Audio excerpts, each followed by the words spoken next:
Hey, hi Avni. I'm going to try to answer your question through this video, hopefully trying to reach a wider audience because I would really like to share this experience with everyone else here on the group.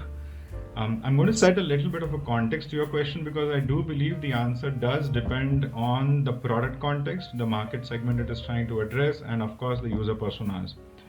Two things which caught my eye in your question were, of course, the first enterprise products and second early stages. We were exactly that 3 years ago. Just before COVID, we had decided to start building this product for Indian manufacturing space into digitization domain. So process digitization was what we started with.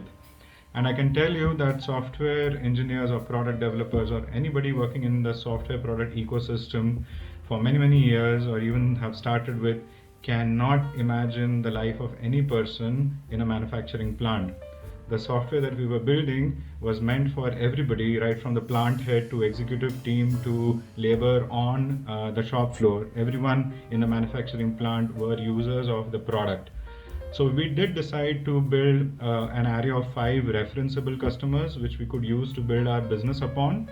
And we did decide that product managers would visit these 5 referenceable customers every quarter and spend at least 1 to 2 weeks.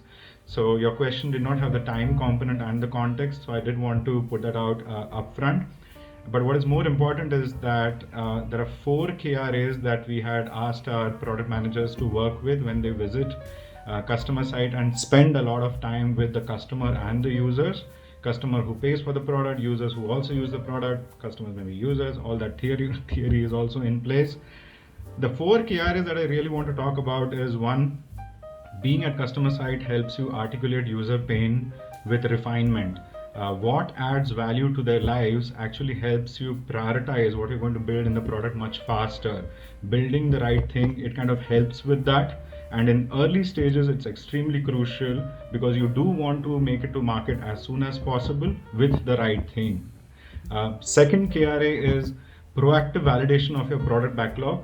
It kind of ensures your development cost. This is so important for a product company at early stages. I cannot put enough emphasis on this, that you do not have unlimited money and resources at your disposal. So your proactive validation, which many people would argue can be done remotely, and I agree with that, it is probably possible, but I can tell you that spending time with the customers and users will give you a very different perspective. Third KRA is managing user expectations to fuel user adoption, which means that if they're looking and feeling your software and you set the expectations right up front, it reduces the churn rate. It kind of fuels the user adoption. You want people to get over that first resistance, first friction to use something which they have never used in the past and get on board and hopefully get addicted to it or at least develop a habit to use that software. And doing that in person with them, hand holding them, definitely makes a huge difference. The fourth and the most important KRA in my opinion was learning through observation. What incites excitement in users? What do they struggle with? What makes them smile? What makes them cringe? I can tell you that no surveys, no questionnaires, no retrospective can ever replace this instant feedback which you can get while you're on the customer side. So yes, just to expand your question, I think if you are at the customer side for the right reasons and if you develop more on these KRAs, you can derive a lot of benefit by going there and go as frequent as possible would be my recommendation. Of course, it is applicable in our context, and I say this with pride because we have been successful with this model.